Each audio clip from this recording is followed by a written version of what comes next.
ኤምአርአይ ምንድነው? እንዴትስ ነው የሚሰራው? ስለሚለው ጥያቄ እስኪ ዛሬ አንዳንድ ነገር ልበላችሁ። ኤምአርአይ ማግኔቲክ ሬዞናንስ ኢሜጂንግ የሚባል ቴክኖሎጂ ሲሆን ይህ ቴክኖሎጂ ደግሞ በጤና ተቋሞች ውስጥ እጅግ ከፍተኛ የሆነ ግልጋሎት የሚሰጥ ነው ማለት ነው። በሀገራችን ደረጃ እጅግ ውስን የሚባሉ ተቋማት ናቸው ይሄ ኤምአርአይ የሚባል ማሽን ያላቸው ማለት ነው።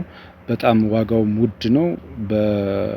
ለመጠቀም እጅግ ውድ የሚባል ነው ማለት ነው። ምክንያቱም የሚወስደው ጊዜ የሚወጣበት የሰው ኃይል እና ውስጡ ላይ ደግሞ የሚወስዳቸው የኤሌክትሪክ ፍጆታዎች ለመጠቀም እጅግ ውድ የሚባል ያደርጉታል ማለት ነው።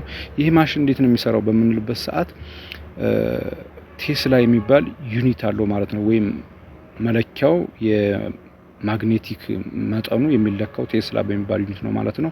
አንድ ኤምአርአይ ከ1.5 እስከ 3 ቴስላ የሚሆን ማግኔቲክ ሞገድ ወይም ያመነጫል ማለት ነው።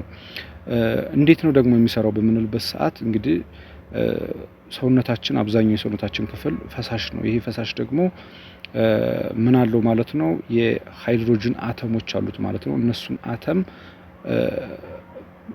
ማግኔታይዝድ በማድረግ ወይም ማግኔቲክ ፊልድ በመፍጠር ከፍተኛ የራዲዮ ዌቭ በሰውነታችን በመልቀቅ እነዛ የሃይድሮጅን አተሞች እንዲንቀሳቀሱ በማድረግ ውስጥ ላይ ያለውን ነገር የሰውነታችን እጢዎች ሊሆኑ ይችላሉ፣ ካንሰሮች ሊሆኑ ይችላሉ፣ እነሱን ለይቶ ማወቅ የሚችል መሳሪያ ነው ማለት ነው። ይሄን ደግሞ ፕሮሰስ የሚያደርግልን ኮምፒውተራችን ነው ማለት ነው። ይሄን ፕሮሰስ እንዲያደርግ ደግሞ ፕሮግራም ተደርጓል ማለት ነው።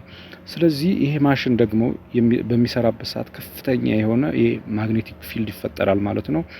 የኮፐር ዋየሮች ውስጡ ላይ አሉ ማለት ነው።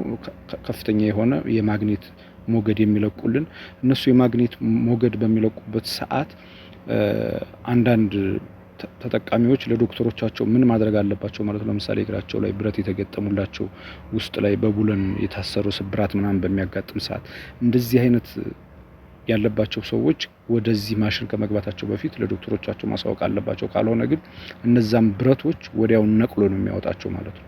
እጅግ ከፍተኛ የሆነ የማግኔቲክ ፊልድ ስላለው ማለት ነው። አጠገቡ ላይ ራሱ ይሄ ማሽን በሚሰራበት ሰዓት ምንም አይነት ብረት ቢኖር ቀጥታ ግድግዳ ሁሉ በስቶ የመሳብ አቅም ስላለው ማለት ነው።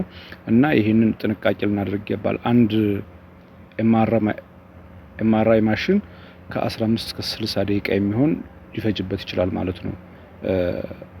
ተጀምሮ እስከሚያልቅ ድረስ በጣም ውድ የሚባል ነው ማለት ነው። እንግዲህ በሀገራችን ደረጃ እጅግ ውድ ከሚባሉት የሕክምና አይነቶች ውስጥ የመጀመሪያው ነው። ምክንያቱም ማሽኑ በጣም ለግዢ ለመፈጸም ውድ ነው። ለመጠቀም ራሱ በጣም ውድ የሚባል ስለሆነ የተወሰኑ ቦታዎች ናቸው ያሉት ማለት ነው። ኤምአርአይ ይህን ይመስላል። ሌሎች እንድሰራላችሁ ደግሞ ኮሜንት ላይ ያሳውቁኝ።